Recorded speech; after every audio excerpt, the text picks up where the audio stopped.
Now to a NewsNation exclusive investigation into a secret government experiment that was carried out in St. Louis.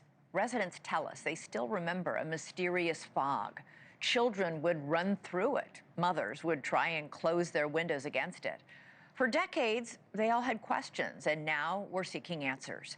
The United States Army now admits that it sprayed a chemical that contained cadmium, a known carcinogen, on a neighborhood of more than 10,000 people. Critics say this was done with no warning and no consent. Well, tonight we return to the site of that demolished neighborhood and speak with former residents who believe the government turned them into human test subjects. Although the Army admits that the test happened, it is not admitted to harming the residents. NewsNation's Natasha Zouves investigates what was in the fog and why the truth may still be buried. The fog drifted through the streets like a ghost. That's exactly what it looked like, a thick fog. It was summertime and it was hot. We would just run through it as fast as we could and try to just cool ourselves off. It stuck to you. The spray was so foul as far as the odor. It made some of us have headaches, nausea, dizziness. That's what I remember. It made me sick. It wasn't the weather. It was an eerie smoke descending from rooftops, rolling from the backs of trucks. Regular flatbed truck, but it had a big machine on the back. And it had a big nozzle that really sprayed a fog you couldn't even see through. It was that thick. And it really, we felt it as it would adhere to our skin. And as far as the guys on top of the buildings, they tried to portray them to us as maintenance workers. But we was like, what is a maintenance worker doing? And basically a hazmat suit. And they had masks and goggles. In the 1950s and 60s, in secret, the U.S. Army sprayed zinc cadmium sulfide into the air of a St. Louis housing project, a largely black neighborhood called Pruitt-Igoe. It was a lose-lose situation for us in Pruitt-Igoe. We were subjects.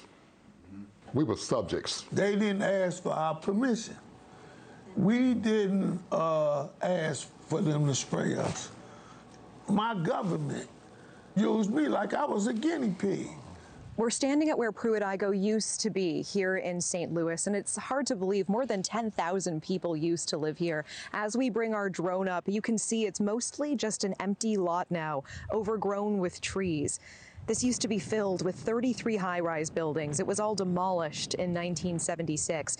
And according to the National Research Council, St. Louis was chosen for spraying experiments because it had similar characteristics to Soviet targets like Moscow in terms of population density and terrain and proximity to a river. The government now admits to a secretive series of Cold War tests, including one dubbed large area coverage.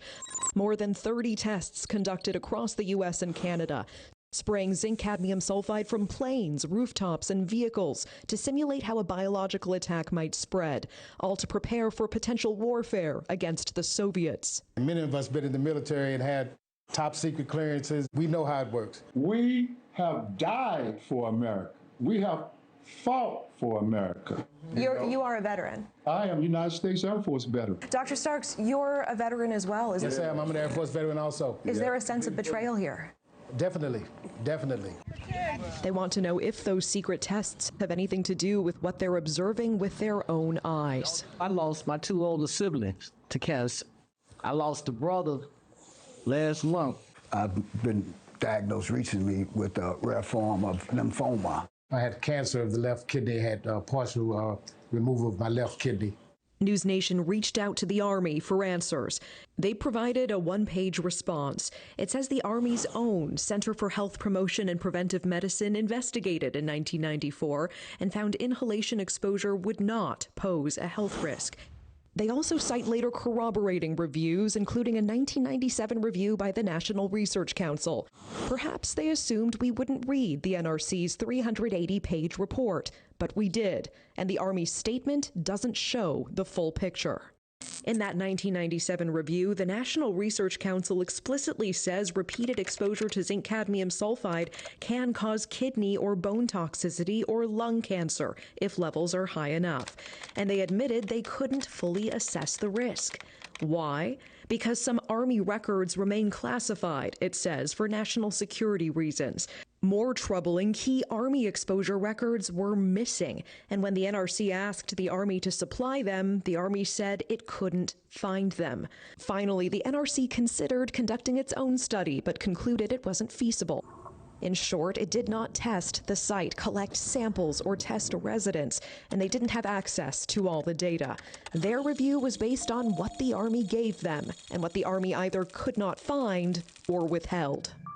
The Army ends its statement to NewsNation by saying, quote, none of the reports contained evidence of a radioactive component to the zinc cadmium sulfide dispersion tests.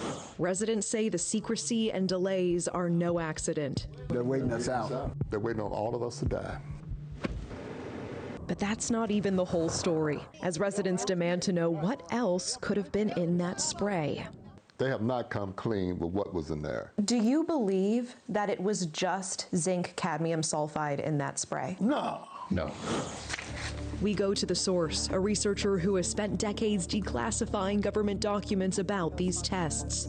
Do you believe the U.S. government sprayed some kind of radioactive material on the residents of St. Louis? I believe that they did. And the government's surprising response to our request to declassify information. I mean, what the hell? Plus, renowned activist Erin Brockovich weighs in. Do you think there's been a lie here, a cover-up here? It sure looks that way.